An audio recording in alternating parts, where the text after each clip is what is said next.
those of you who don't know us and haven't seen us yet, I'm Nanny of Nanny and the Moose, Crushing Our 80s.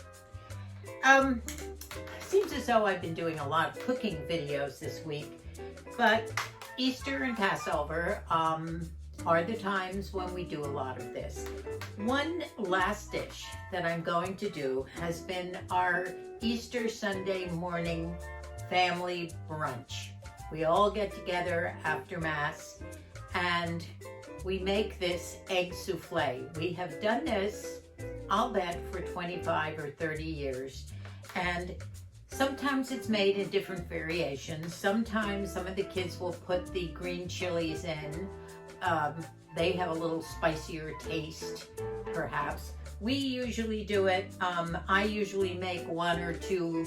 Somebody else makes one or two, and we have this big buffet. I usually make mine plain, and it is served with currant jelly, but it's hard to find, so you may choose raspberry or jam. Jam is better, and a nice little bowl of powdered sugar on top. Now we're going to start. First thing you're going to do is we will be using, and I don't know where my pan is. Can't find it. Oh, here it is, right in front of me here. First, we'll be using a 9 by 13 pan to arrange our souffle. And it's basically slices of bread with the crust off, cheddar cheese, quite a bit of cheddar cheese, and it's done in layers, usually 2 or 3 if you have the ingredients. Eggs, and I believe it's 6 eggs, a quart of milk, salt and pepper, and that's about it. And you butter the slices of bread. And then you pour all the egg mixture and the milk mixture in after you get your various slices of bread and cheese, salt and pepper. And then you put it in the refrigerator, cover it with foil, put it in the refrigerator. In the morning you take it out. You set your oven for 350 and you bake it for about 1 hour. Usually we travel with it, we take it out. I will cook it in the morning before Mass, have it in the car all ready to go. And by the time we get there, it's pretty warm. Usually we have an assortment of these, various other things, but it's such an easy and delicious brunch, even breakfast, whatever. If there's any left over, we will bring it home and have it maybe 1 or 2 days in a row, but love it. So first thing we're going to do is we're going to start cutting the edges off at least 1 loaf. It calls for 16 slices, but actually I think it will take, you just fit it for probably 2 layers. So the easiest way to try and do this is in a nice little group. We're going to cut these edges off. I won't do all of this on camera. I'll have it done. All 4 sides as best as you can. And you know, normally I would give this to birds or someone outside as part of their meal, or I'll just throw the crumbs away. But you know, since this COVID-19, I have picked up another strange habit of wanting to save so many things. Plastic baggies, garbage baggies for my garbage pail, plastic squeegee bottles for the detergent and various other things. And I think this time I'm going to save, and I have a little pan set aside for this. I'm going to save the breadcrumbs because in my mother's recipe book, and I have her box, the recipe box, I have so many forgotten recipes that my mother used to make, and you will recognize so many of them. One of them is bread pudding, and you know what? To be frugal, I think I'm going to save this, although you would use regular bread, but you certainly could throw all this in.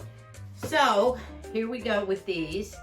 I'm going to do the rest off camera, and this really won't take long. And then what you do for the first layer, you butter each bread piece and lay it butter side down. And what you do is you want to fill up the whole bottom layer. If you have to cut a few pieces to make them fit, that's what you'll do.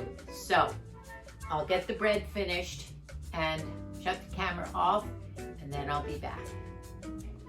I have cut the crust off the bread, and I have laid very closely together, and I had to cut some to get them to fit, the pieces of bread on the bottom with the butter on the downside. So now I'm going to do a layer of cheese. All right. Now you can eyeball the cheese. I prefer to put a lot of cheese. The more cheese you put on, the better it congeals. The recipe calls for 6 eggs mixed in with 1 quart of milk. And sometimes I'll put maybe 7 or 8. Margie's hens, some of them are tiny hens, and some of their eggs are a little smaller, so I might add an extra egg or 2. Okay, now you can see it's pretty well coated. I use the shredded cheese.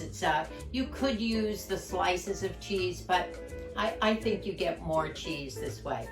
So now we do it again, only this time, as we butter each slice, you put the butter side up and you fit them in. I have a few buttered here, so I'll go across. Now, as you can see, coming down here, I will cut them on this side.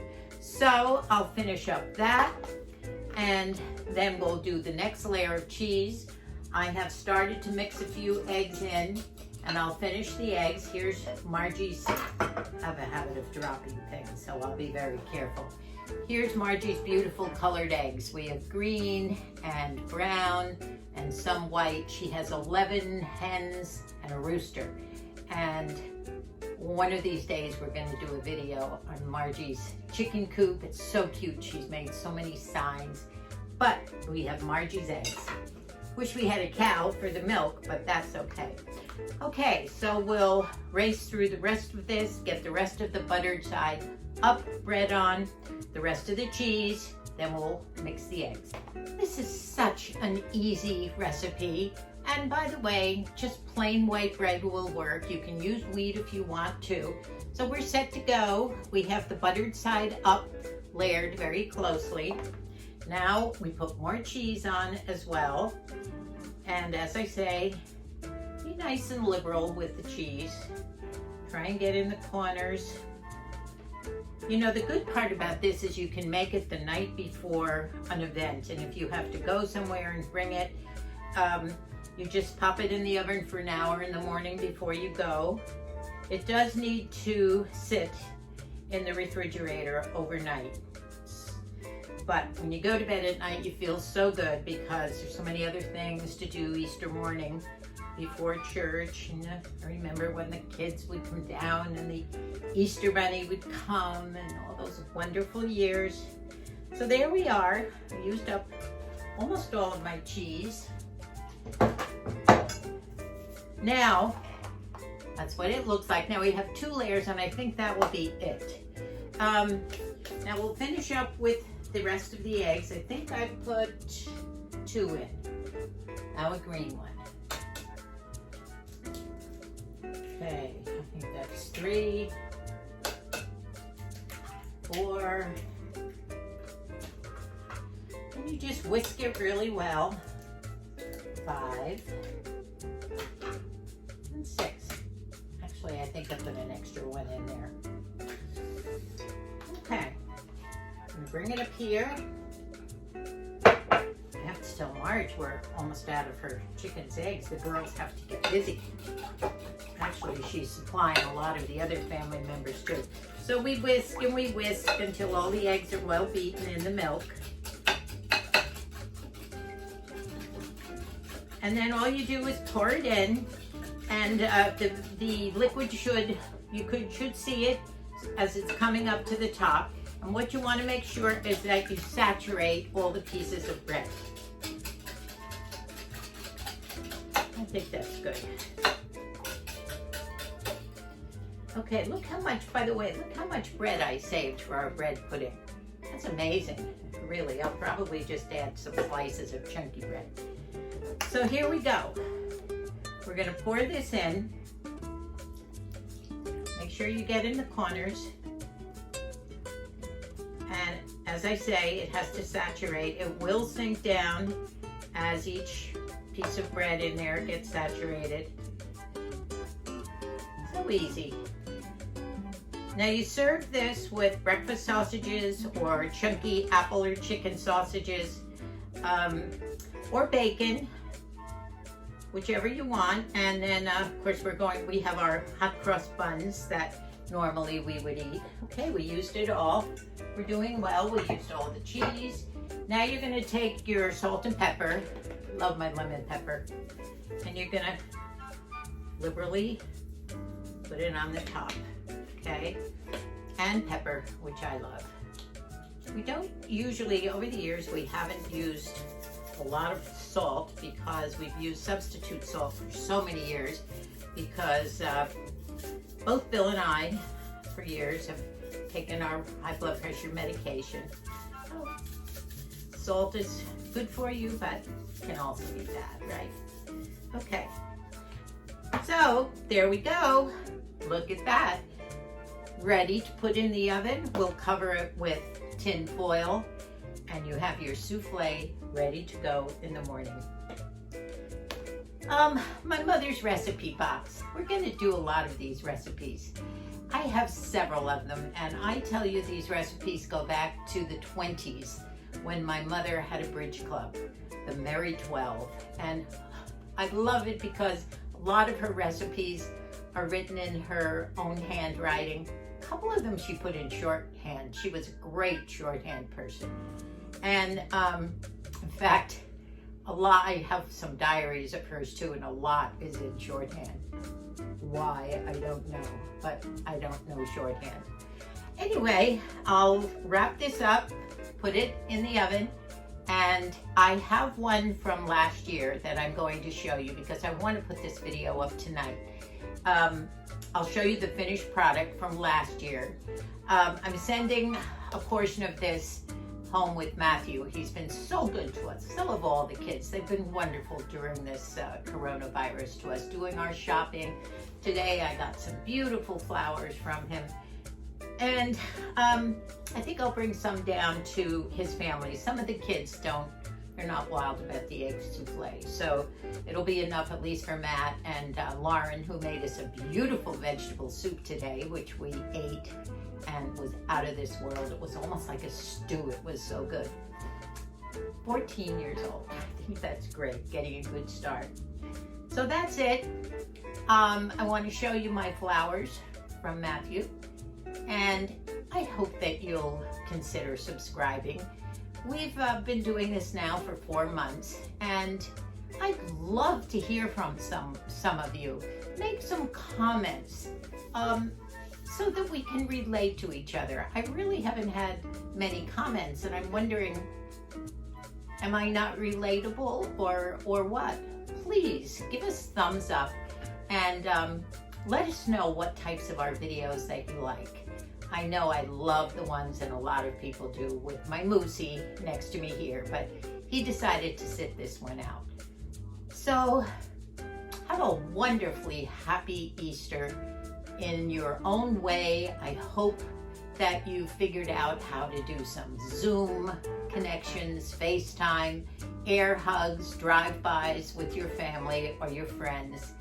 And love from us, Moosey and I, and our whole family, a very, very happy Easter. Thanks for stopping by. God bless us all.